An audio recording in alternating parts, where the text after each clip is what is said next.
ये वर्णन करते हैं कि एकादशी व्रत को हरितोष व्रत कहते हैं। भगवान की प्रसन्नता के लिए, हरिजू की प्रसन्नता के लिए एकादशी व्रत रहा जाता है।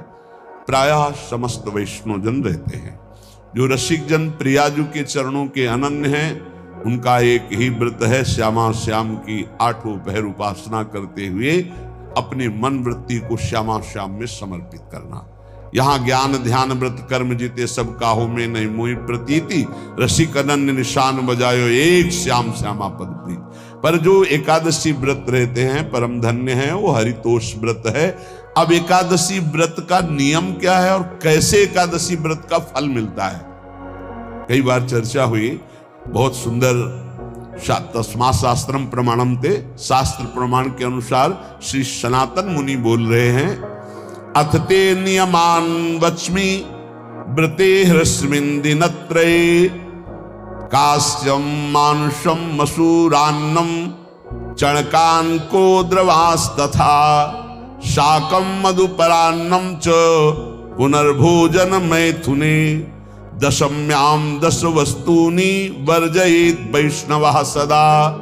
जिसे एकादशी रहनी हो और एकादशी का फल प्राप्त करना हो, उसको ये नियम पालन करना चाहिए। अथ ते नियमान वच्मि व्रते ह्रस्मिन् दिनत्रये, उसको 3 दिन, एक तो दशमी और एक द्वादशी और फिर बीच में एकादशी, उसको 3 दिन संयम में रहना होता है, तब बीच की एकादशी का उसे फल प्राप्त होता है। जिसे एकादशी व्रत रहना हो, उसका नियम है कि दशमी के दिन कांसे के पात्र का त्याग करें।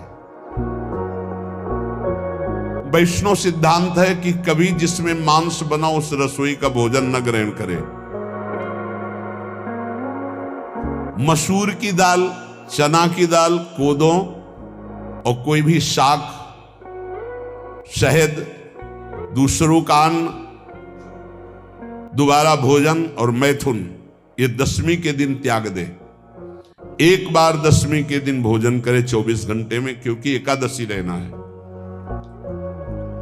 कांसे का पात्र, जिस रसोई में मांस बना उसके भोजन का त्याग, मसूर की दाल, चना, कोदो, शाक, मधु अर्थात शहद और दूसरे के द्वारा दिया हुआ भोजन और दोबारा भोजन और मैथुन क्रिया, इनका दशमी के दिन कभी भी प्रयोग ना करें।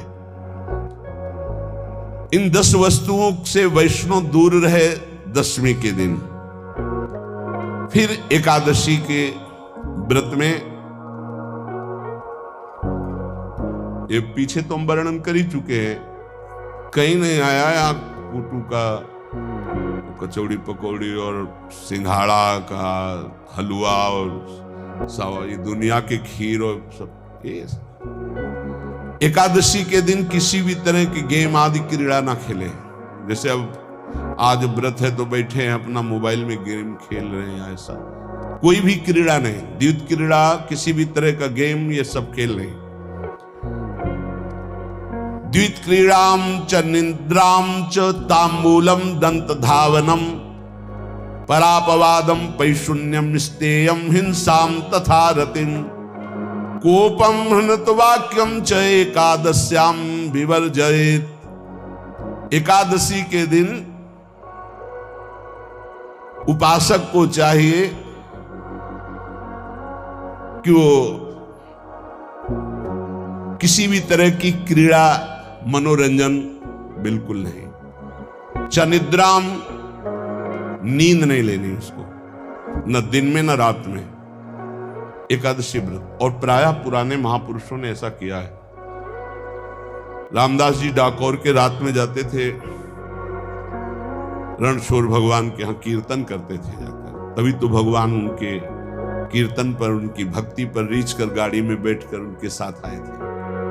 पूरी रात जगकर कीर्तन करना, और दिन में तो सोना ही निषेध है। द्वैत क्रीड़ाम च निद्राम च तांबूलम,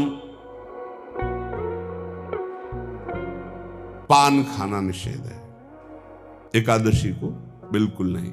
जो व्रत रह रहे, और दंत धावनम, वृक्ष से तोड़कर जो दतून की जाती एकादशी के दिन है। परापवादम, दूसरे की निंदा करना, चर्चा करना नहीं, अर्थात अधिकतर मौन व्रत धारण करे एकादशी के दिन। पैशून्यम, चुगली करना। स्तेयम, कोई चोरी करना। हिंसाम, वाणी से, शरीर से, मन से किसी को दुख पहुंचाना। रतिम, अर्थात भोग करना, मैथुन करना।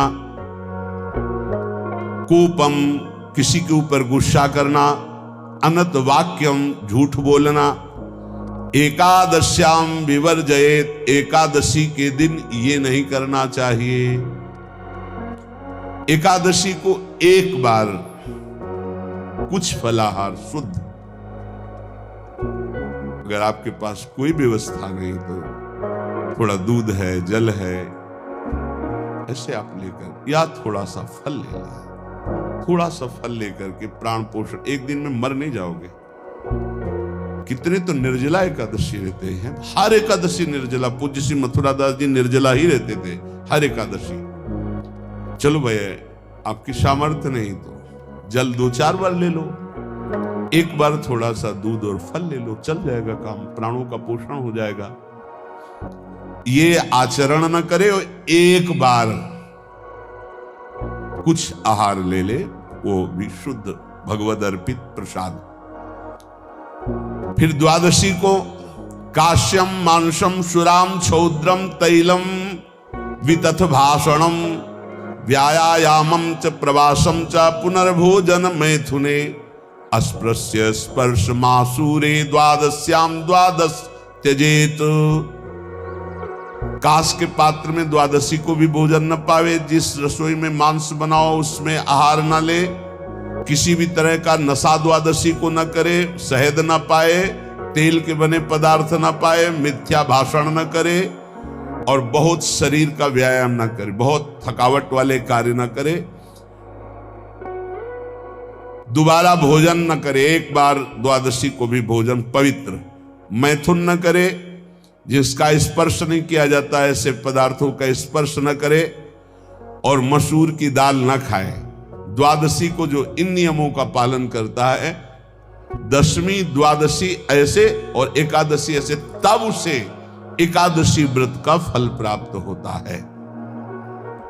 जो इस पद्धति से एकादशी, ये जो मनमानी है सब नहीं, हर पदार्थ मिल जाएगा आपको फलाहार में। हर पदार्थ हमको बताया गया कि आपको जो चाहो वो सब पदार्थ फलाहार का। अरे भाई, हरितोष व्रत है तो हरि प्रसन्नता के लिए एक दिन भूखे रहने बहुत आनंद आता है। पहले भगवत कृपा से ऐसी गंगा जल पी करके कुछ दिन, फिर कभी कभी निर्जला एकादशी का भी आनंद। बड़े संन्यास मार्ग में थे तो बड़े संयम से सब शास्त्रीय पद्धतियों का निर्वाह होता था।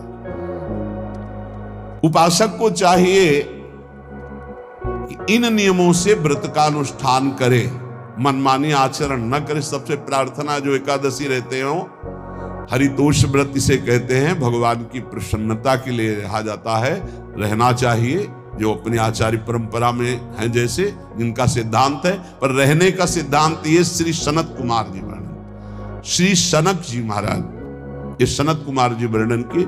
सनक जी महाराज कह रहे हैं, यदि भगवान का आश्रय नहीं, सत्संग नहीं है, तो इन चार में से एक हो तो नाश कर देता, फिर चारों हो तो सर्वनाश हो जाता है।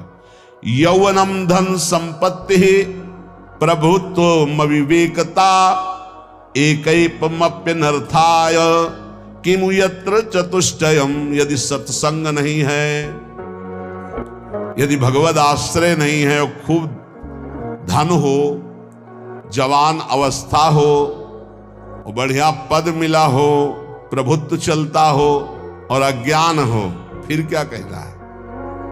बोले ये चारों जहां मौजूद होते हैं वहां सर्वनाश का खेल शुरू हो जाता है। अगर इनमें से एक हो तो सर्वनाश करने में पर्याप्त है, और अगर चारों हो तो फिर क्या कहना है? यौवनम, जवान हो, धन संपत्ति, खूब रुपया पैसा हो, प्रभुत्व, कोई पद हो, कोई अधिकार हो बड़ा, फिर अविवेकता और अज्ञानी हो तो बोले एक नाश कर देगा, फिर चारों तो नाश ही कर देंगे। अगर सत्संगी है तो ये चारों महान कार्य कर देंगे। क्या यौवनम, जवान है, खूब दूसरों की सेवा, मेहनत पूर्वक धन संपत्ति कमाकर माता पिता की सेवा, परिवार की सेवा। ये माता पिता, हमारा वेद कहता है मातृ देवो भव, तैत्तिरीयोपनिषद, मातृ देवो भव, पितृ देवो भव, आचार्य देवो भव, अतिथि देवो भव, यान्य नवद्यानि कर्माणि तानि सेवितव्यानि नो इतराणि, यान्यस्माकः सुचरितानि तानि तोयोपास्यानि नो इतराणि, ये के चास्माच्छेयाः सो ब्राह्मणाः तेषां त्वया स्नेन प्रश्वसितव्यं, श्रद्धया देयम् अश्रद्धया देयम्, श्रिया देयम् ह्रिया देयम् भिया देयम् संविदा देयम्। वेद कहता है मातृदेवो भव, माता साक्षात हमारी भगवान है। देव हरि को कहते हैं, केशव देव जैसे कहा हरि को कहते हैं, गोविंद देव, मातृ देव, माता भगवान है। ए धिक्कार है उन पुत्रों को जो अपने माता के द्वारा पोषित किए हुए शरीर से हाथ उठाते हैं अपने माता पिता के ऊपर। नरक में तुम्हारी जो दुर्दशा होगी भोगोगे। एक हमको दिखाया गया दृश्य कि अपनी माता की कोख में लात मारता है, थप्पड़ मारता है, पिता बैठा है उसको लात मारता है, थप्पड़ मारता है, बाल घसीट कर गेट तक माता को ले जाता है। अब इनकी जो दुर्दशा होगी ये बोल नहीं पाएंगे, बता नहीं पाएंगे। ऐसी जगह मारा जाता है कि बस तलकते रहो, कुछ कह नहीं सकते, घोर नरकों की प्राप्ति होती। वेद कहता, तैत्तिरीयोपनिषद, मातृ देवो भव, ध्यान से सुन लो, सत्संग है, ये माता साक्षात भगवान है। अगर तुमने मारा वाह भर करके इसके आंसू गिरे, जितने आंसुओं की बूंद से भूमि के कण भींजेंगे उतने कल्प तक नरक भोगोगे। ध्यान रखना, तुम्हारा कभी यश, कभी कीर्ति, कभी श्री, कभी हिरी, ये कभी तुम्हारे उदय नहीं हो सकती। तुम्हारा सर्वनाश हो जाएगा अगर मां पे हाथ उठाया। पितृदेवो भव, पिता साक्षात भगवान है। देखो भगवान अवतरित हुए तो प्रात काल उठी कै रघुनाथा, मातु पिता गुरु ना वही माथा। आचार्य देवो भव, माता साक्षात भगवान है, पिता साक्षात भगवान है, आचार्य गुरुदेव साक्षात भगवान है। जो अपनी माता को, अपने पिता को दुख देता है, अपने गुरुदेव की अवहेलना करता है, उसका कभी मंगल हो सकता है? वो कभी सुख प्राप्त कर सकता है? वेद कहता है जो निर्दोष कर्म करते हुए धन कमाकर, कैसा कर्म? निर्दोष कर्म करते हुए धन कमाता है और उस धन से अपने बूढ़े माता पिता और गुरुजनों की सेवा करते, जीवन धन्य है। धिक्कार है उस पुत्र को, धिक्कार उस जवानी को, धिक्कार है उस धन को, धिक्कार उस बुद्धि को जिसको ये सब प्राप्त होने पर भी अपने बूढ़े माता पिता को दर दर के भटकने के लिए विवश कर देते हैं, जो अपने बूढ़े माता पिता को कष्ट देते हैं। जहां वेद कह रहा है मातृ देवो भव, पितृ देवो भव, आचार्य देवो भव, अतिथि देवो भव, चार बातें कही। अतिथि देवो भव, अगर बिना परिचय के कोई आ गया, कह रहा भूखा हूं, भोजन पवा दो, भगवान पधारे हैं, हम कह रहे मत अंदर आने दो, गेट के बाहर पवा दो, तुम्हारा संशय, पर उसे भूखा मत जाने दो। अतिथि देवो भव, जो निर्दोष कर्म करके अर्थ कमाकर अपने माता पिता गुरुजनों की सेवा करता है, उसी का जीवन है।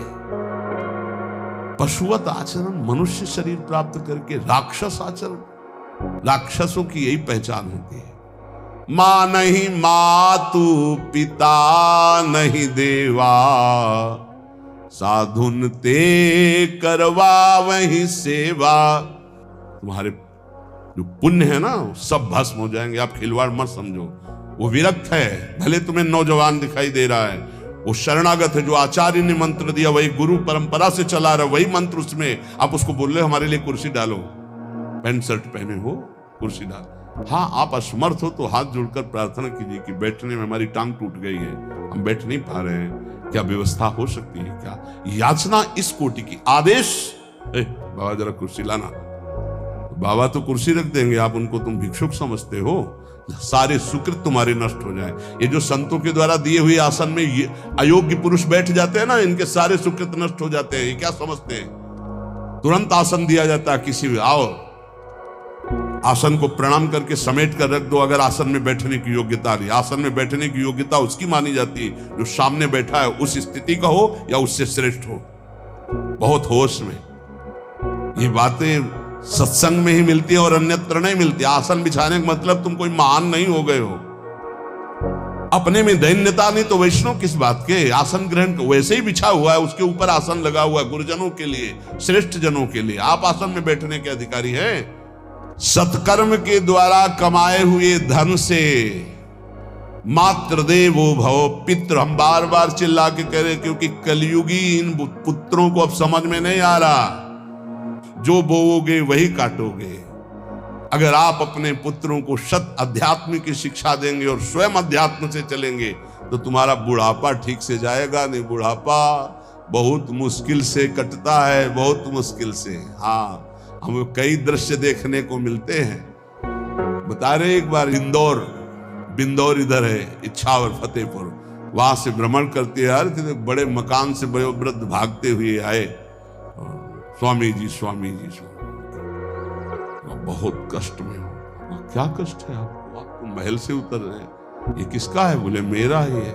उनका कष्ट क्या है? बोले 4 लड़का है, 4 बहू है, सब खाते पीते हैं। मैं बहुत कष्ट में हूँ, सब कोई अपमान करता है। निकलो फिर बाहर, बाबा जी बनो, भजन करो, भगवान के मार्ग का अनुसरण करो। चौथी अवस्था है। बोले ये तो नहीं हो सकता, रहूंगा तो यही कुछ ऐसा कर दो कि जिससे हमारे बच्चों की बुद्धि बदल जाए, जो हमको पीटते हैं, गाली देते हैं। हमको वो जादू तो हम जानते नहीं, और चल पड़े। और बड़ा अंदर से चिंतन हुआ कि जीव कितना आसक्त है उन्हीं पुत्र परिवार घर में। अब बुढ़ापे का समय है, चौथी अवस्था में अगर घर ही में रह के भजन करो तो झंझट नहीं होगी। जो मिले जैसे मिले जीवन यापन करो, भजन करो, लेकिन प्रभु से मतलब नहीं। तो जितने भी जवान भाई बहन सुन रहे हैं, आप अपने माता पिता को, यहाँ हमारा वेद कहता है मातृ देवो हो, माता भगवान है, पितृ देवो हो, पिता हमारा भगवान है। धर्म के द्वारा कमाए हुए धन से माता पिता की सेवा करो। दूसरे दोष युक्त कर्मों का कभी आचरण मत करो। यन्नस्माकं सुचरितानि तानि तोयो पापाश्यानि नो इतराणि। सुंदर आचरण करो जो महापुरुषों के द्वारा विधान किए गए हैं, पाप आचरण कभी मत करो। हमारे आचरणों में से एक भी ऐसा आचरण नहीं होना चाहिए जो दूसरे को दुखी करके धन संपत्ति लेने वाला हो। वेद कहता है पापाचरण किया और आपको गड्डी पकड़ा दी, आप निर्दोष को दंड दे दिए और दोषी को धन के कारण मुक्त कर दिए। अब आपके परिवार में जो तांडव मचेगा वो झेल नहीं पाओगे, चाहे कोई भी हो। बहुत ध्यान से सुनना, ये सत्संग है, ये शास्त्र है। जो अधर्म पूर्वक दूसरे के द्वारा दिए हुए धन से गलत निर्णय करता है, दोषी को मुक्त करता है और निर्दोष को दंड देता है, उसको दुखिया को न सताइए, दुखिया देगा रोए। जब दुखिया के मुखिया सुने तब तेरी गति क्या होए। मर्सिडीज गाड़ी में भून जाओगे भुट्टे की तरह अंदर, कोई सांस लेने की जगह नहीं मिलेगी। कैसे? आगे से गाड़ी में किसी कारण आग लग गई, चलती गाड़ी में। अब आजकल सब रिमोट का सिस्टम होता है, वो तार जल गए जिनसे गेट खोला जाता है। अब गेट लॉक, लोग हैं आसपास कोशिश कर रहे हैं, न गेट खुल रहा है, न शीशा तोड़ा, भम मचा हुआ है, चीखते हुए अंदर एक एक परिवार का सदस्य भस्म हो रहा है। क्यों? किसी के परिवार को उजाड़ा तुमने, किसी के निर्दोष की तुमने दंड विधान किए हैं, पापाचरण किए, वो भोगना पड़ेगा। इसीलिए बार बार तुम्हें भयावह शब्दों से कहते हैं, कोई तुम्हें दंड नहीं देगा, तुम्हारे कर्म हर समय तुम्हारी खोपड़ी में सवार हो, वही तुम्हें दंड देंगे। इसलिए हमारा वेद कहता है, यन्यस्माकः सुचरितानि तानि तोयो पापास्यानि नो इतराणि। जिसमें महापुरुष विधान किए हैं कि ये आचरण करो वो सुकृत है, और जिसे मना करते ऐसे पापाचरण मत करो, कभी दूसरे का अहित मत करो। जो कोई भी हमसे श्रेष्ठ गुरुजन है उनका आदर करो, उनको आसन दो, उनको विविध पदार्थों से सुख पहुंचाओ, विश्राम कर लेने के बाद वार्ता करो। श्रद्धा पूर्वक माता पिता गुरुजन अतिथि इनकी सेवा करना परम धर्म है। अश्रद्धा पूर्वक इनको कभी मत बर्ताव करो। बोलना, भोजन ले, बूढ़े जनों को ऐसे देखा है, ऐसे बड़ा कर लो, तुम्हारी भी बुढ़ापा आएगी, पता नहीं आ पाएगी कि नहीं आ पाएगी।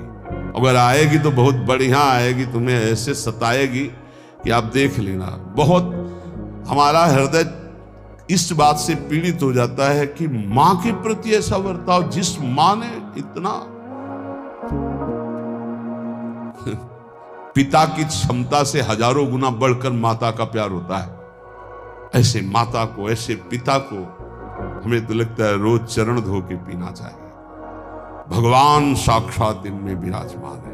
भगवान सच्ची कहता हूं, जो अपने माता पिता को त्रास देते हैं, भगवान भी रक्षा नहीं करेंगे, कोई दान पुण्य तुम्हारा काम नहीं आएगा।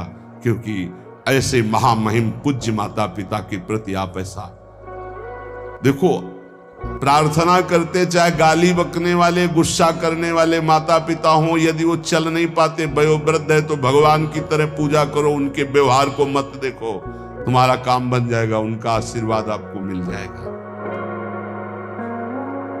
आर्थिक स्थिति के अनुसार अतिथि की सेवा करो, गुरुजनों की सेवा करो, भय से भी युक्त होकर सेवा करो। अधिकार है माता पिता का, गुरुजनों का। यदि आप सेवा नहीं करोगे तो अपराध लगेगा।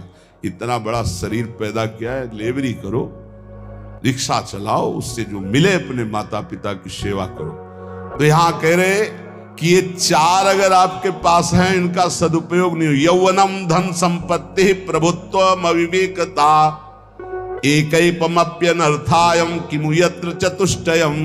यदि धन है, जवानी है, आपका प्रभुत्व चलता है, बड़े पद में हो और अज्ञानी हो, एक तो सर्वनाश कर देता है, फिर चारों हो तो सर्वनाश पक्का। और यदि कहीं भगवान का आश्रय मिल जाए, संत जनों, तो ये परम मंगलदायक है। अविवेक विवेक में बदल जाता है। जो धन है, इसकी तीन गतियां बताई गई हैं। दान भोग विनाशश्च रायः शीर्गतस्त्रिधा। तीन गति होती है, एक दान और एक स्वयं भोग करना, अगर नहीं किया तो सर्वनाश, वो नाश को ही प्राप्त हो जाएगा। गांव के कंजूस जनों के धन दीवालों में निकलते हैं, मटकी में बंद बंद करके दीवाल में पैक कर दिया और मर गए। अब दीवाल में नहीं, अब लॉकर में है, बैंक में है। कितने हैं? बोले इतने करोड़। कभी ना तो धर्म किया ना दान किया, कंजूस रात दिन उन्हीं रुपए का चिंतन किया, मर गए। एक रुपए का भी कभी सतमार्ग में प्रयोग नहीं किया। कह रहे दान भोग विनाशश्च, तीन गतियां हैं। दान या स्वयं भोग कर लो और या विनाश हो जाएगा। तो शोधन धन्य प्रथम गति जाकी। वो धन धन्य है जिसकी प्रथम गति क्या? दूसरों को सुख पहुंचाने में लगा। अस्पताल में दे दिया, गरीब लोगों की औषधियों की, या भूखी गौओं के उदर पोषण में, या संत महात्माओं के निवास या वस्त्र या भोजन, ये सब उत्तम गतियां हैं। अगर ये नहीं किया तो चलो घर में ठाकुर जी विराजमान करो, स्वयं बढ़िया भोग लगाओ, पाओ, परिवार को सुखी रखो, इतना ही कर लो। वैसे सो धन धन्य प्रथम गति जाकी, प्रथम तो है दान, फिर दूसरा स्वयं चलो उपयोग कर लो धार्मिक धर्म पूर्वक अपने परिवार का। लेकिन अगर ऐसा नहीं किया तो तीसरी गति है नाश, वो तुम्हारे किसी काम में धन आने वाला नहीं है। जो न दान करता है न भोगता है उसका नाश हो जाता है। अरे भाई, वृक्ष से ही शिक्षा लो, दूसरों के लिए ही होता है, तो तुम मनुष्य बनकर क्या दूसरों का परोपकार नहीं कर सकते? यदि तुम जवान हो, तुम्हारे पास धन है, प्रभुत्व है, विवेक है, तो तुम पूरे राष्ट्र की सेवा की भावना जागृत करो। समाज में ही भगवान विराजमान है। ये मानवा हरि कथा श्रवणास्त दोषा कृष्णांगी पद्म भजने रत चेतनाश्च ते वै पुनन्ति च जगन्ति शरीर संगात संभाषणादपि ततो हरिरेव पूज्यः। एक तो ये बताया, दूसरा बताया कि ये महाधन्याति धन्य होते हैं। एक तो होते जवान हैं, रुपया पैसा खूब कमा रहे हैं, बड़ा प्रभुत्व है, अविवेक है तो नाश कर देगा, और विवेक है तो इन्हीं का सदुपयोग हो जाएगा। एक है जो सबसे हटकर है, ये मानवा हरि कथा श्रवणास्त अधूषाः, जो रात दिन नाम जप करते हैं, भगवान की चर्चा करते हैं और सुनते हैं, और अधूषाः उस सारे दोषों को अपने मिटा चुके हैं। कृष्णांगी पद्म भजने रत चेतनाश्च, निरंतर अपने चित्त को प्रभु के भजन में डुबोए हुए हैं, प्रभु के चरणों के ध्यान में अनुरक्त किए हुए, उनका क्या प्रभाव होता है? बोले तैवै पुनन्ति च जगतन्ति शरीर संगात। ऐसे महात्माओं का यदि शरीर है प्रगट में, तो उस शरीर से स्पर्श करके वायु जिस जिस को छूती है वो पाप रहित हो रहा है। जो उनके दर्शन करते हैं वो पाप। संत दरस जिमि पातक तरई, संतों के दर्शन मात्र से पाप नष्ट होते हैं, उनके शरीर के स्पर्श से पाप नष्ट होते हैं। संभाषणादपि ततो हरिरेव पूज्यः, यदि उनसे संभाषण करने को मिल जाए तो बोले वो इतना पवित्र हो जाता है कि भगवान उनमें वास करने लगते हैं। हरिदेव, हरि उसमें विराजमान है, हरि ही है, ऐसा वो पूज्य हो जाता है। यदि जो नाम जप कर रहे हैं, जिनका चित्त भगवान के चिंतन में है, जो कथा भगवान की चर्चा कर रहे हैं, जो भगवान की चर्चा सुन रहे हैं, अदोषाः, जो समस्त दोषों पर विजय प्राप्त कर चुके हैं, ऐसे मानवाः पुनन्ति च जगतन्ति, वो पूरे जगत को पावन करने की सामर्थ्य रखते। सातरत सातरत सा लोकान तारयति मम भक्ति युक्तो भोनम पुनातु, वो लोक के लोक पावन कर देते। कैसे? उनके शरीर से स्पर्श की हुई वायु दूसरों के पापों का नाश, उनका दर्शन दूसरों के पापों का नाश, उनका संभाषण दूसरों के पापों का नाश।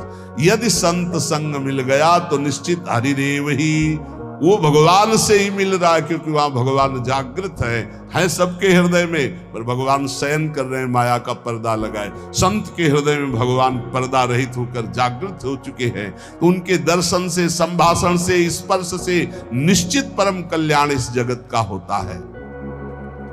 कौन भगवान? भगवान किसे कहते हैं? तो बोले सनंदन मुनि बोल रहे हैं। सनातन जी की सुना एकादशी व्रत पर बोले, और अभी तक सनक जी बोल रहे।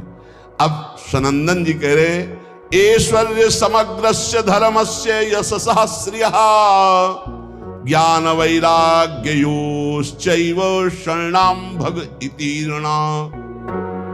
संपूर्ण ऐश्वर्य, संपूर्ण धर्म, संपूर्ण यश, संपूर्ण श्री, संपूर्ण ज्ञान, संपूर्ण वैराग्य, ये 6 जहां विराजमान हैं भग, उन्हें भगवान कहते हैं। ये पूर्ण रूप से भगवान में ही विराजमान है, और जिसमें ये सामर्थ्य है उसे भगवान कहते हैं। उत्पत्ति प्रलयम चैव भूतानामा गतिम गतिम वेत्ति विद्याम विद्याम च स वाच्यो भगवानिति। जो सबकी स्वयं अपने संकल्प से उत्पत्ति करता है, उत्पत्ति करने वाले ब्रह्मा जी की भी जो उत्पत्ति का कारण है, जो अपने ही बल से सबका विनाश कर देता है, प्रलय, और जो सबका पालन करता है, उसे भगवान कहते हैं। जो आवागमन तथा विद्या अविद्या इसका स्वामी है, उसे भगवान कहते हैं। जो संपूर्ण ईश्वर, संपूर्ण धर्म, संपूर्ण यश, संपूर्ण श्री, संपूर्ण ज्ञान, संपूर्ण वैराग्य और उत्पत्ति, पालन, प्रलय का स्वामी, जो विद्या अविद्या आवागमन जिसी के इशारे से होता है, वही है भगवान, वही सबका भगवान है। इसलिए जो उपासक भगवान की आराधना करता है, वो ये देखे, सा एवाधस्तात् वेद, सा उपरिष्टात्, सा पश्चात्, सा पुरस्तात्, सा दक्षिणतः, सा उत्तरतः, सा एवेदः सर्वमित्यथातो अहंकार देश एवाहमेवाधस्तादः मुपरिष्टादहं पश्चादहं पुरस्तादहं दक्षिणोतोः मुत्तरोतोः मे वेदः सर्वमिति। वो जो भगवान है, कहा है? बोले सा एवाधस्तात्, सा उपरिष्टात्, वो नीचे है, वो ऊपर है, वो पीछे है, वो आगे है, वो दाहिने भी है, वो बाएं भी है, और वही ये सब कुछ है जो देख रहे हो, केवल भगवान ही भगवान है। बोले जो ऐसा देखता है, उसका अहंकार भगवान में लीन हो जाता है। अब वो देखता है, मैं ही नीचे हूं, मैं ही ऊपर हूं, मैं ही पीछे हूं, मैं ही आगे हूं, मैं ही दाहिने हूं, मैं ही बाएं हूं, मैं ही ये सब कुछ हूं, मैं ही मैं, अहम ब्रह्मास्मि। दो भाव होता है, एक भक्त जो भगवान को सर्वत्र देखता है, और एक जो अपने अहम को भगवान में स्थापित कर देता है भेद भाव से, वो अपने आत्मस्वरूप को देखता है। जिसने ऐसा भगवान का अनुभव कर लिया कि आगे पीछे दाहिने बाएं ऊपर नीचे हर समय मेरे श्री भगवान है, तो न पश्यो मृत्युम, इसका फल है। पश्यति न रोगम नोत दुखाताः सर्वाः पश्यः पश्यति सर्वमाप्नोति सर्वस इति। बोले उसको किसी भी प्रकार का रोग दुख नहीं दे सकता।